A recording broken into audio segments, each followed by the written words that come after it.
everybody, it's Bills by the Numbers, presented by FanDuel. Make every moment more. Coming up, the Bills have a lofty position in ESPN.com's Football Power Index.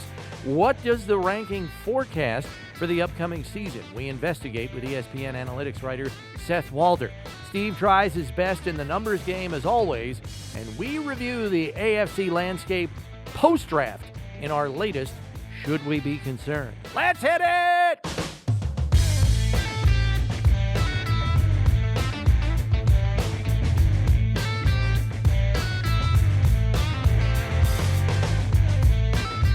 Glad you can make it in for another edition of Bills by the Numbers. Bills Wall of Famer Steve Tasker, Bills insider Chris Brown with you, and we come out of the blocks with another layer of supremely positive expectations for the Bills in 2022. Widely considered a Super Bowl favorite, Buffalo is also a popular pick for the big game by the popular algorithms and analytics experts as well. The latest being ESPN.com's Football Power Index, which has the Bills at the top of their list as the best team in football and the most likely to win the Super Bowl.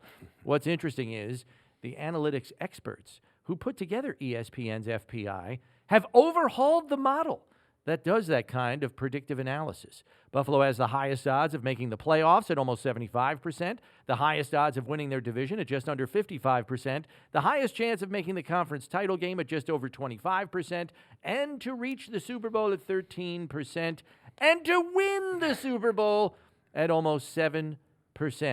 Steve, does it make you feel even more confident in the Bills when the eyeballs of NFL analysts predict Super Bowl and the analytics say the same? Yeah, it makes you feel good, and then it's a nice place to be where the major concern for a lot of people is, gosh, don't let up, don't have a let-up game where like they did last year, where you drop a game to Jacksonville. Cost you home field advantage in the playoffs. Or you show up on opening day thinking it's going to be easy, and you get beat by Pittsburgh.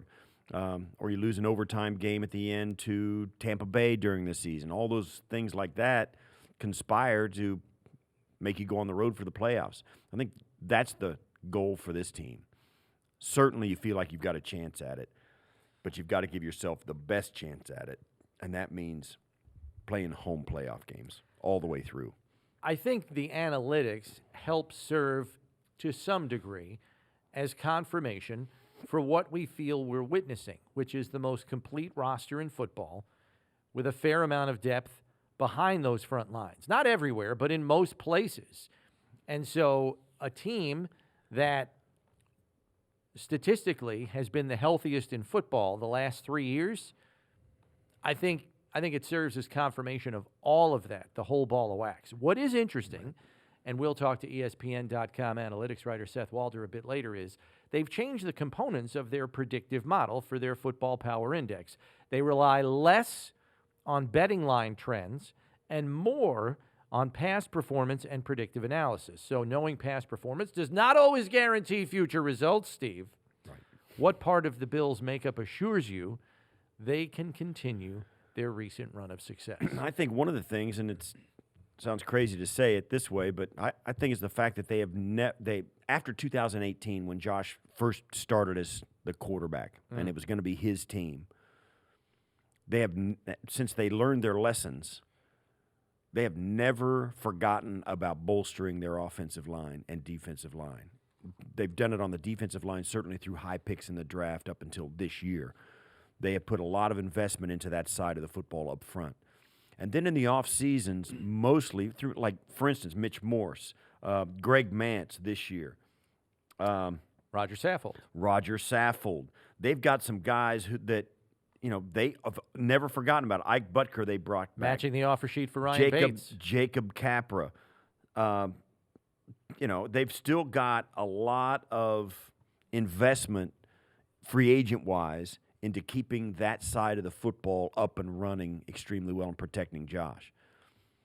Nothing slips through the cracks. Certainly you get a lot of kudos for Kaiir Elam and for James Cook and for the guys at the top of the draft and those guys that you think that might contribute quickly. Khalil Shakir. Wow. So, but those guys are, their ability to refurbish a roster every year with quality free agents early in the process, guys that are mostly off radar of most people, that has been the difference. And I think that's what keeps them afloat and allows these great players like Josh, Steph Diggs, Tremaine Edmonds, Tre'Davious White, Hyde and Poyer. It allows them to flourish. Yeah. And I would say this. You talked about the investments in the defensive line. They've also overhauled it. That's right. I mean, you've got Jordan Phillips, Shaq Lawson, Von Miller, Tim Settle, DeQuan Jones. That's 5 of what's probably going to be a 9-man unit. That is more than half the group is new. I think what helps in terms of continuity is Phillips and Shaq have played in this system before, so they kind of just hop on the bike again and ride. And I think even though you have 2 new coordinators calling things on offense and special teams respectively, they've both been here. I mean, Matthew Smiley's been here the entire Sean McDermott tenure as an assistant, and now he's at the coordinator level. And as we know, Ken Dorsey has been here each of the last 3 years. And if there is a single greatest separator in how the Bills may be even better this year as opposed to last year, when they looked like one of the best teams in football, what would you point to? I think it's their ability to get solid contributions from middle-of-the-road free agents. Guys like Tim Settle, Jamison Crowder. Right. Shaq Lawson even. Eli Anku, Brandon Bryant coming in, and, of course, the guys you mentioned, Tim Settle, all of these guys, Jones. Jordan Phillips coming back.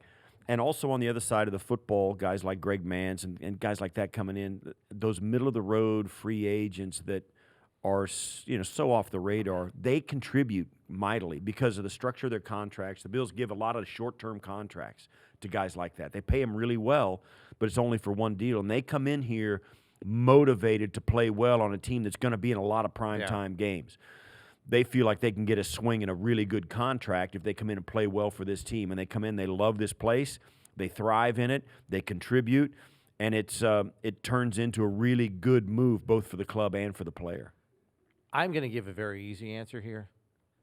It's Von Miller. You have a number 1 defense in football from last year that did it without a dominant primary pass rusher. Right. That's amazing. Number 1 in total defense, number 1 in third down defense, number 1 in against the pass, number 1 in points allowed without a dominant frontline pass rusher. Just think about that for a second. I would love to go back and look to see how many defenses over the history of this league led the league in that many defensive categories without a top-flight pass. They have no double-digit sack man. No primary pass rusher. Now you add one to that group? Yeah, there's something to be said for if it's not broke, don't fix it. But, man, oh, man, Von Miller's a different cat. And also this. You just leveled up, and you were the best defense in the league. You really have to take a hard look at how well Leslie Frazier has coordinated those guys. And certainly this, and it's not a simple answer. There's no simple thing to get your defense playing that well statistically. There's a lot of things involved. Certainly Leslie Frazier, Sean McDermott's input, and the attention they give to that, and the guys they've drafted and let develop. 2, the players themselves, Tre'Davious White, Tremaine Edmonds, the guys up front, the high-round draft picks, the traits that they've got, and developing Levi Wallace as a number 2 who had to be a number 1 at the end of the season, and they still hung in there as a number 1 defense. All of that too. Then think about this, and Tre'Davious White aside, it's a program and a practice schedule and a regimen that keeps them healthy. For the last couple of years, this team has been extremely healthy. All of that rolled up in there really sets them up for some success. Certainly, Leslie Frazier and Sean McDermott are no small part of that. But the leadership they get from Tre'Davious White, Tremaine Edmonds, and the guys around that roster, Hyde and Poyer, I mean, come on. They got some guys. Keeping those guys on the field on game day is one thing. Keeping them on the field during the week to prepare and to evolve as a defense is even better. I just know that the vast majority of the last 5 seasons, the secondary has been the linchpin of this top 5 level defense. Yeah. For the first time in the McDermott era, you may have a pass rush that can hold up their end of the bargain and maybe play at the same level as that secondary. I know the offense gets all the headlines, but holy crap, is that downright scary. It is. It really You're right. is. For a number one defense. It's only been since the Sean McDermott era got here that we've started talking about that little debate that I guess has been going on in analytics for a while. Would you rather have a pass rush or would you rather have the coverage? And the answer seems to be right. They may have both this year, but the answer seems to be you need some safeties and some corners that can cover, because if the quarterback slips around, particularly in the atmosphere of a league where we got Mahomes, Lamar Jackson, Kyler Murray, all these guys that shuffle around and Herbert take off and run, you need coverage that can hold up on a play that's been extended. So, and the Bills have been ahead of that. Poyer and Hyde have been a huge part of that. Tre'Davious White, Taron Johnson. I mean, so yeah, that debate in Buffalo seems to be leaning way towards the secondary as being a linchpin of what makes a great defense. The next closest, and that's different than what's been in the in past decades. Their next closest pursuers in ESPN.com's preseason football power index are three clubs that the Bills will play in the regular season this fall. The Packers are second, Rams third, Chiefs fourth in ESPN's football power index. They play all three in the first half of their regular season coming up. Would you put those teams right behind Buffalo in that order? Packers, Rams, Chiefs? Maybe not in that order. Packers, Rams. Packers I would not put there. Devontae Adams is going to hurt him, his absence. Mm-hmm. Rams losing Robert Wood. But they got Allen Robinson. Yeah. Bobby Wagner. So that would tend to help them. That's probably an upgrade. Without the Chiefs, without Tyreek. So the Rams could actually be a little bit better with Cooper Kupp and Allen Robinson and those guys. Yeah, I might put the Rams ahead of Green Bay. Green Bay's got some question marks, and so do the Chiefs. Well, how are they going to cope? Although Andy Reid's going to get it going, so I might put the Packers behind both of those teams.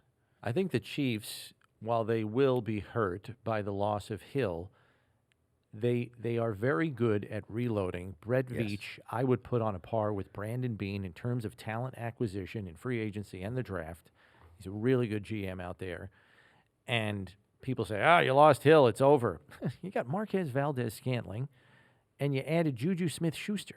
Yeah. Valdez-Scantling can fly. Schuster's a proven slot guy who he might catch 100 balls in that offense. Yeah, it'll be and it's like we talk about in Buffalo. It'll be a chemistry situation where they get to know each other early on, but that'll happen. But I look at schedule, too, when I look at this order, Steve, and I would put the Chiefs fourth because their division is tougher than that of the Packers, certainly. Good point. I might consider putting the Chiefs ahead of the Rams, who have the toughest schedule in the league this year. But I believe the Chiefs roster has turned over most dramatically, even though they have reloaded well. The danger for the Packers is how much they're relying on youth on offense. They have worked to fortify their defense. So I think the changes that the Packers made have not been sufficiently replenished, and they most directly impact their quarterback. At least you can say the Chiefs reloaded with Juju Smith-Schuster and Marquez Valdez-Scantling, who ironically comes from Green Bay. And the Rams have reloaded with Allen Robinson, who you could argue is an upgrade over Robert Woods. So, as we said, we'll get into the nuts and bolts of the preseason football power index with Seth Walder shortly. But first, we have the numbers game. And Steve, the focus of this week's numbers game deals with identifying the best scoring offenses of 2021. Fire up the music for question number one. How many of the top 10 scoring offenses from 2021 can you name? Points per game, Steve. Buffalo. Buffalo is correct. Number 3 last year. Tampa. Tampa is number 2 from last year. Kansas City. Kansas City is 4th. All right, let me think of it. All right. You know, Dallas. Dallas is number 1. Yeah, I thought so. I forgot about that. Led the league in scoring last year. Who have I got? You basically have the top 4. Dallas, Tampa, Buffalo, Kansas City. Green Bay. Green Bay is 10th. Just made it in. Okay. Let's see. What about the... let's see. Who am I missing? Like Cincinnati. Cincinnati tied for 7th. The Rams. Tied with Cincinnati. Oh, okay. How about that? Those two teams face each other in the playoffs. They averaged the same exact number of points per game last year. Who gave the Bills problems? Indianapolis. India's 9th. How many have I got? I'm doing good. You're missing 2. Right in the middle. Number 5 and number 6. Arizona. Not Arizona. You were going good. You hadn't missed yet. It's your first miss. You only get 3 strikes. Chargers. Chargers are 5th. They are? Yep. Yeah, 1 left. Can you go for the 10-team sweep? Let me think. Who'd it be? Who was scoring a lot of points last year? Give me, is it AFC or NFC? AFC. Look at the teams and remind myself of where they are. Steve, right, go we into go. the cheat sheet. The teams are, let's see. Tennessee. No, Really? Then a 1 seed. Didn't not Tennessee. They were not in the top 10 in scoring. Vegas. Not Las Vegas either. No way. Is it New England? It is New England? 6th in the league in scoring. Wow. With that me, troop. That makes me want to puke. Yep. Question 2, how many of Wow. those teams made the playoffs? Top 10 scoring teams in the league, how many made the playoffs? Give me a number. Out of the 14, Out of the top 10 scoring teams in the league last year, how many made the playoffs? and out of the 14, the playoff teams. Yeah. 10 out. How many reached the postseason of the top 10 scoring teams? Got to be. Well, if New England made it and Chargers were in there, so it's got to be like 8.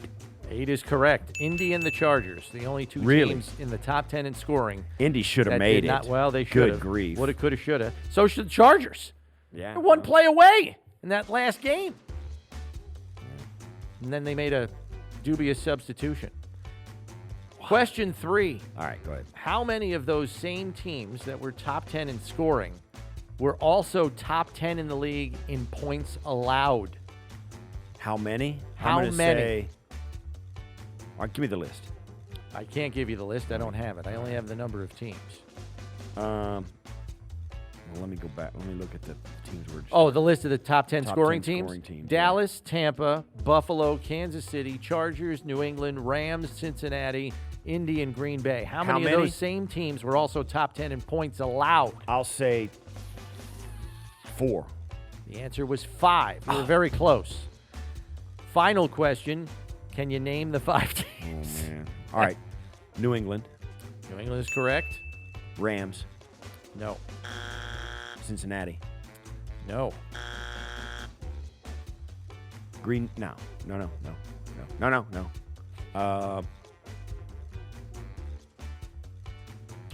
Top 10 in points scored and points allowed. Last year, there were only 5 teams. Indianapolis. Correct. Yeah. I'll say.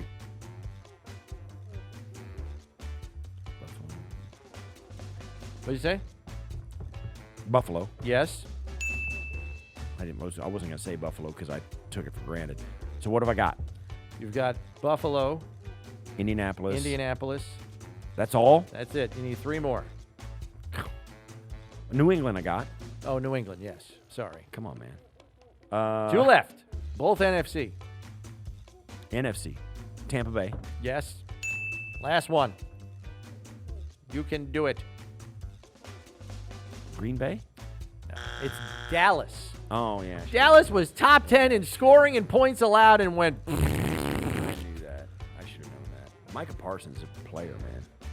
He's a heck of a dude. All right, that is the numbers game. Not bad, Steve. You almost went clean sweep, wire to wire on the top 10 scoring teams in the league last being a year. top New 10 England scoring got you. team was a New England squasher. got you. That's I don't think we have to amazing. worry about them being a top 10 scoring team this year. Hey, sports wagerers, right now, new customers can get their first bet risk-free up to $1,000 by going to sportsbook.fanduel.com or by downloading the FanDuel Sportsbook app.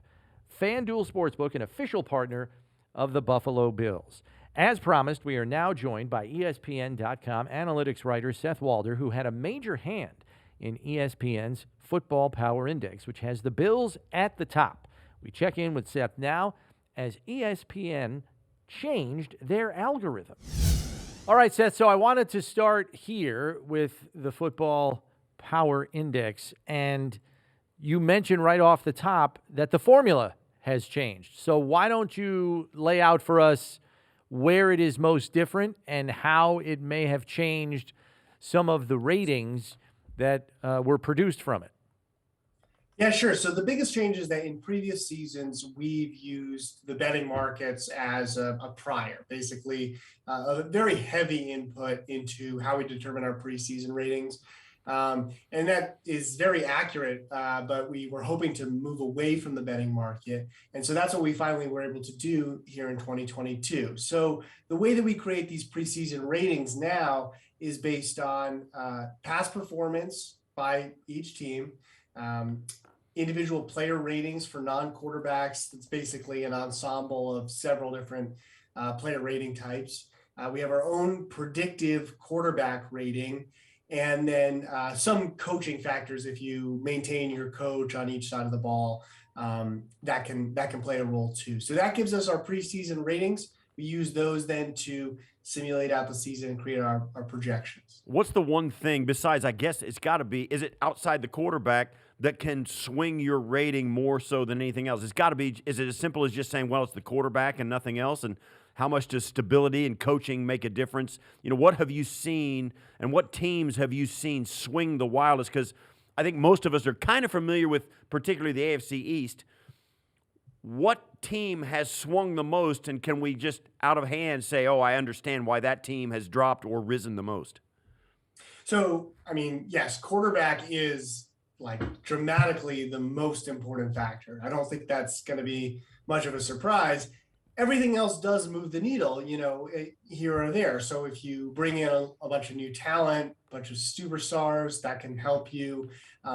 If you maintain, like, let's say if you overperformed on offense relative to the level of talent that you have, and you keep your same offensive coach, then in the way our model works is that it essentially, there's a small factor in there rewarding you for that. It's basically something like coaching, right? The idea being that, well, they got a little more out of what they had last year, so you would expect them to do the same. And it can work in inverse too. Like if you get less out of what you expect and keep the same offensive coach, that might happen as well. So I think those are really the factors that can push things beyond just a quarterback. You know, and as excited as Bills fans probably are to see that the Bills are at the top of this projection for preseason, correct me if I'm wrong here, Seth, because it seems as though with the new model formula that the teams are more tightly packed from one team to another. Were you expecting that? And is that a good thing? Does that mean that your new model is better because there isn't as much variance from one team to the next? Yeah, that's a great question. That is another big difference. So we've also changed our projection format. And here's how that works and why I think it is better.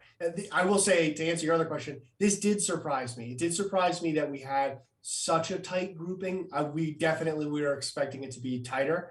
The difference is, in the old model, we had a preseason rating for every team, right? And then when we simulate out the season, they keep that rating throughout. So if we give the Bills a +8, say, then they maintain a +8 throughout. And obviously, every game is a weighted dice roll, and sometimes they're going to make the playoffs, and sometimes they're not, but you're assuming that you know how good they are. The way that the new model works is that it's building in uncertainty. We might say the Bills we say they're a +9.4, right? But we're not saying, well, we're not 100% sure the Bills are +9.4. They might be better than that. They might be worse than that. And so in these sims, they get a distribution of a rating. Sometimes they're going to be a +10. Sometimes they're going to be a +5, right? So sometimes they're going to end up just being a worse team than we thought, because that's just what happens. And so when you simulate out the season with that, the distributions are formed based on how in past years, like how much have teams deviated from what we thought. When we simulate out that way, we did find a closer grouping of teams, more similar types of contenders. When you go back and tear these power rankings apart to try and improve them for the next year, what have you seen as, the unpredictability of injuries? Plus, you'll see teams seemingly at random just go on a streak, or good or bad.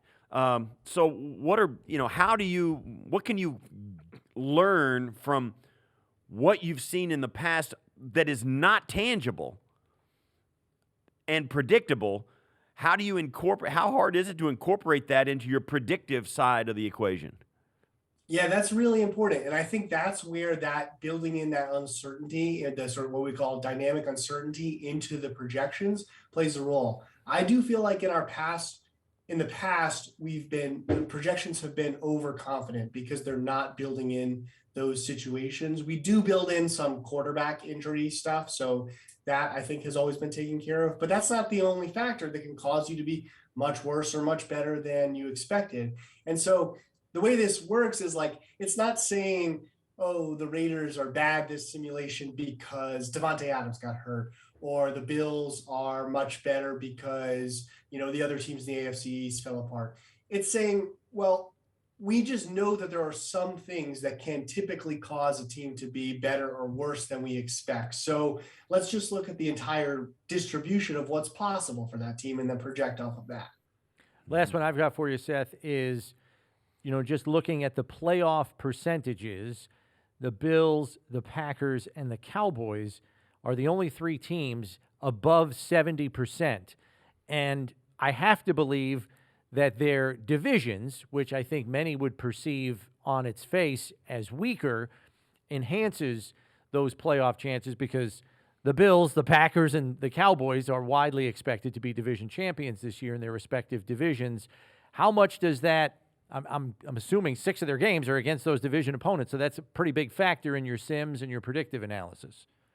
Yeah, absolutely. Now, Buffalo and Green Bay are teams 1 and 2 in our ratings, so obviously that does help. But yeah, you're right. Like the divisions play a big role. I think that's particularly true for Dallas, where they're in a weak division. And so there's some simulations clearly where they're not even going to need to win that many games and they'll win their division. And that gives them an easy ticket into the playoffs that way. And then other ways, it's just like they're playing these easy opponents. So you're just more likely to rack up enough wins to get into the division. So the short answer is yes. I think that does play a big role. We're really down on Chicago, for example. So I think that might help Green Bay. And we are a little higher than the Packers, maybe than most. I think while they did lose Devontae Adams, they're getting David Bakhtiari back. They're getting Jair Alexander back. Elton Jenkins missed time last year, and they were still able to perform. And now they're adding those guys back. So there's also a lot to just like about Green Bay as a team still. Seth, the football world appreciates you guys grinding out these numbers so we don't have to. And we're 2 more guys like that. Appreciate it. It's great reading your work, and it's great to get into the nuts and bolts of it. And it gives us great confidence when I read your stuff that you've done more homework than I ever wanted to do. So I appreciate you. Thanks, Seth. Thank you, guys. I'm glad you like it. So, Steve, as exciting as it is to hear that people's eyeballs and the analytic models say the Bills are the Super Bowl favorite, the so-called favorite only has a 7% chance to win the Super Bowl, that being the Bills. Knowing how stacked the AFC is, as well as the pitfalls that can set any franchise back in any given year, should we be concerned? Well, I mean, there's no telling the future, so yeah, and you're never going to play in a vacuum in the National Football League. There's 31 teams that are trying to squash you. Maybe the better question is what level of concern? I'm going to say we should have less concern than any other team. Mild concern. Yeah. Teams in the AFC, particularly the ones that are in a position to really get after it, like Kansas City, Vegas, the Chargers, Denver with Russ Wilson, the teams that are kind of thought to be in the middle of it, Indianapolis, they should be concerned about what's going on in Orchard Park because this is a club that has hit on all cylinders in the offseason and has been doing it for a couple of years now, and they've got a lot of stability. They've got as good a quarterback as anybody in the league. They added some weapons. They've continued to roll. They're going to get some good players back in Tre'Davious White. Tremaine Edmonds will have another year under his belt. They've got some new and heavier, bigger bolstering of their defensive line. It's going to be harder to run the football against them. And they've got a chip on their shoulder, in my opinion. because of the way their season ended last year. So, yeah, the Bills should be a team. You know, when teams look on their schedule, it's pretty hard just to go win, loss, and get to the Bills game and say that's a win. There's not too many teams that are in a position to say, yeah, we got those guys. I don't know that there is one in the conference. Yeah, I don't know that I've ever been more confident in a team getting to the big game as I am about the Bills this year. Maybe since your team in 91, Steve. That's the only team in Bills history I can think of where people are talking like this. And we talked about that on the Daily Show, One Bills Live. There is an inherent motivation to get there because they've fallen short the last 2 years, as you've pointed out, and they are as complete a team as I've seen in a long time.